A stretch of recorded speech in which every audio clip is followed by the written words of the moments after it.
She showed up at my front door at 7:43 in the morning. Clipboard in hand, sunglasses on, standing on my porch like she owned it. And she said, with the most condescending smile I have ever seen on a human face, "You have 72 hours to remove it, or I remove it for you." She was talking about a fence. My fence, on my property, that I had every legal right to build. I took the notice.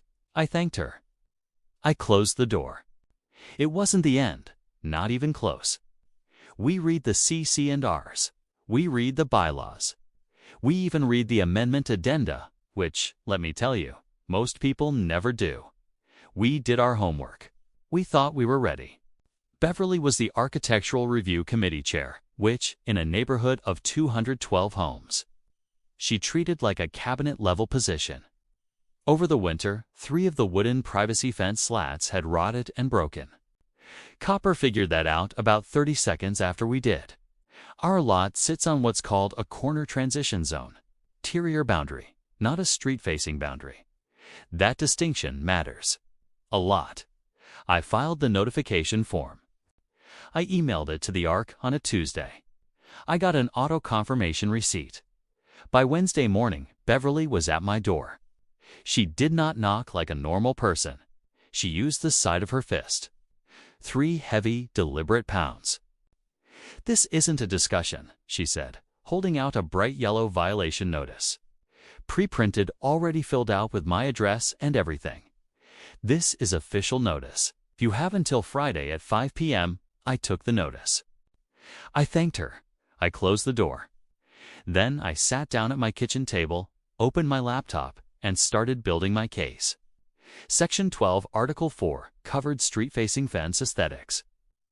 My fence was not visible from any public road. I printed that page and highlighted it in yellow. I put it all in a manila folder, labeled it, dated it. By Thursday morning, I had sent a certified letter to the HOA board, not to Beverly, to the full board, with copies of every single document. Then the second letter arrived. This one wasn't from Beverly. This one was from the HOA's attorney.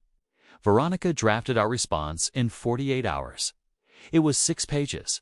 It walked through every citation and demonstrated why every single one was either inapplicable, misquoted, or factually wrong.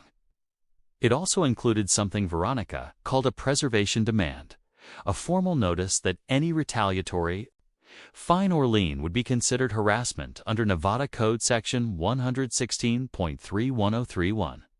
By Friday, the HOA's attorney had withdrawn their threat. In writing, she stood up at the open forum and told the assembled homeowners that I had circumvented the architectural review process and set a dangerous precedent for the community. I had printed 12 copies of my complete documentation packet. I handed one to every board member. I put one on the table in front of Beverly. Then, calmly and without a single raised word, I walked through everything. The notification, the permit, the correct section. The wrong section, she'd cited the attorney letter. The withdrawal, someone in the back, named Leonard, started slow clapping. Just him at first. Then a few others joined. Beverly gathered her clipboard and walked out before the meeting adjourned. The fence still stands. Copper has not escaped once. And every time I look out my kitchen window and see those cedar planks, I think about that yellow violation notice and how she expected that to be the end of it.